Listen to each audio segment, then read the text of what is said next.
gone fishing. This morning, bright and early, my friend Oleg and I decided to go fishing. We live in a very small town and there is never much to do. We were dying of boredom. However, this morning it was even more quiet than usual. The streets were empty and there was nobody around. The town was eerily quiet. We went down an overgrown path that led to the river. When we got there, we saw a strange figure in a dark green hood crouching on the riverbank. He was holding a fishing rod in his hand.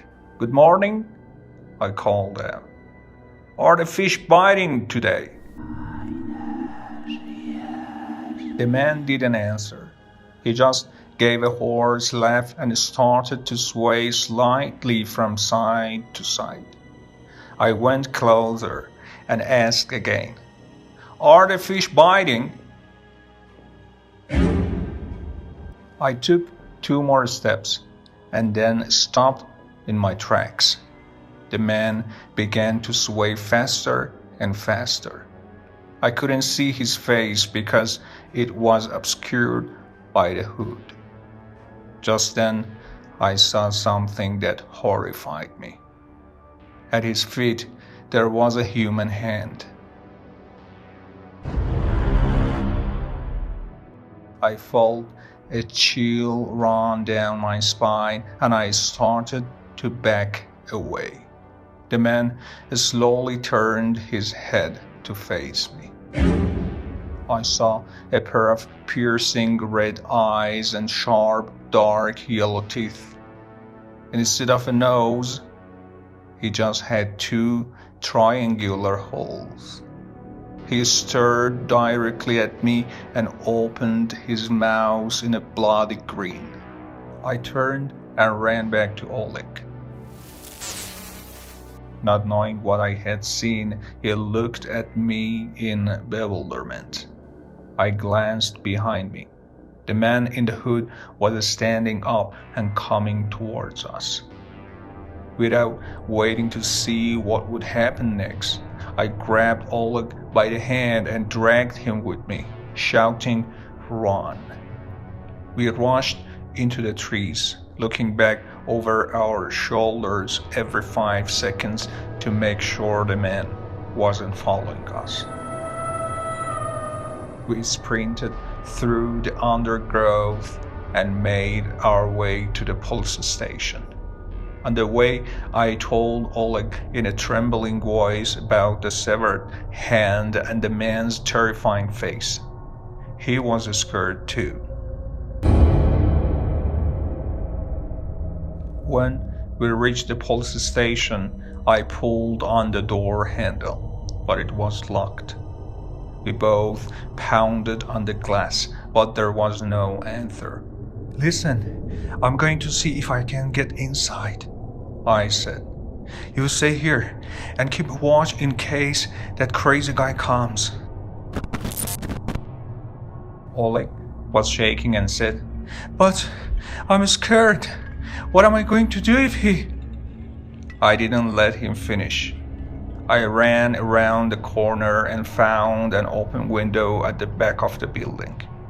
I climbed up through it and found myself in the bathroom of the police station. When I opened the door, I peered out and saw a dark corridor. The light was flickering ominously. Summoning all my courage, I walked down the hallway and came to an office. The room was empty and there were papers and furniture strewn across the floor. The phone was broken into pieces and the desk had been overturned. Just then I heard someone shouting. It was coming from the street and it sounded like Oleg. I was about to rush to the front door and let him in when I heard a rustling sound.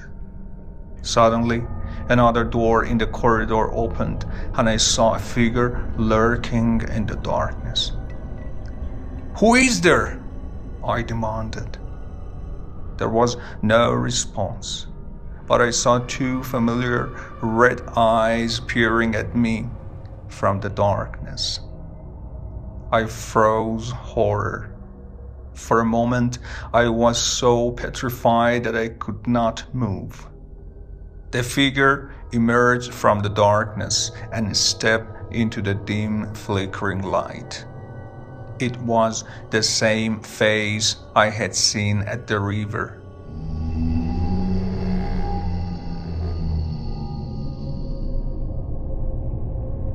Suddenly, the man came towards me at lightning speed.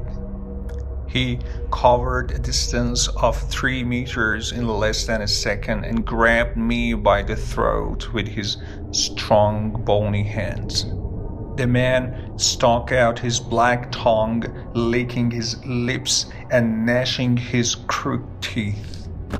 As I watched in horror, his face started shifting and changing right before my eyes. Without thinking, I reached out and grabbed the first thing I could find. It was a pen. I raised it above my head, and with all my might, I drove it into the man's neck. Bright red blood gushed from the wound, and the man let out a high-pitched screech. His grip loosened on my neck, and I managed to break free. I rushed down the hallway and yanked open the first door I saw.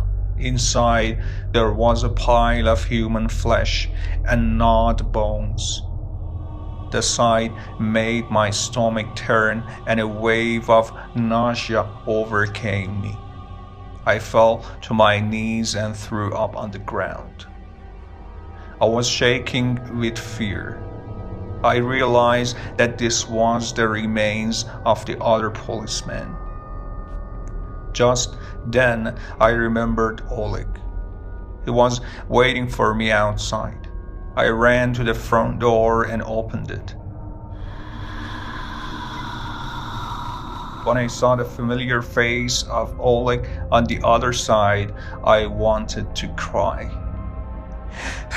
"Is everything okay?" I asked. "I heard you shouting." Oleg nodded. "Everything is fine," he said. "I thought I saw someone moving around inside. Let's go home before that crazy guy comes back." We ran all the way home, and when we reached Oleg's house, we found that his parents were not there. On the table, there was a note. "Gone to visit your grandmother. Will be back late tonight." We went around the empty house, securing all the windows and locking all the doors. We were barricading ourselves inside. Oleg was surprisingly cold. My hands were shaking so much I could barely hold anything. After we finished securing the house, I picked up the phone to try and get help, but there was no dial tone. We were cut off from the rest of the world. We sat down in the living room and turned on the TV. There was nothing on the news. Everything was going on as usual. Whatever was happening, it seemed to be just confined to our little town. I took out a pen and a sheet of paper and tried to write down exactly what happened to us. I don't know why, but somehow it made me feel better. If we don't make it through this, then at least someone will find this piece of paper and know what happened to us. Oleg is sitting beside me right now, but he's strangely pale. I asked him if he is okay, but he just shrugged his shoulders. Something is wrong. He got up and went to the toilet. He's in there now. All of a sudden, a wild fear seized me. Maybe it's just my paranoia going out of control. From head to toe, looked at the pen in his hands. Cannot be. Flashed through my head, trying to speak very loudly but calmly. I asked Oleg, "By the way, where is your sister? Did she go with your parents?" I heard his voice from the bathroom saying, "Probably," as the realization slowly sunk in. A cold wave of horror washed over me, and I pulled my head in my hands. I wanted to cry. Oleg doesn't have a sister. In the uneasy silence, I can hear the bathroom door opening with an ominous creak.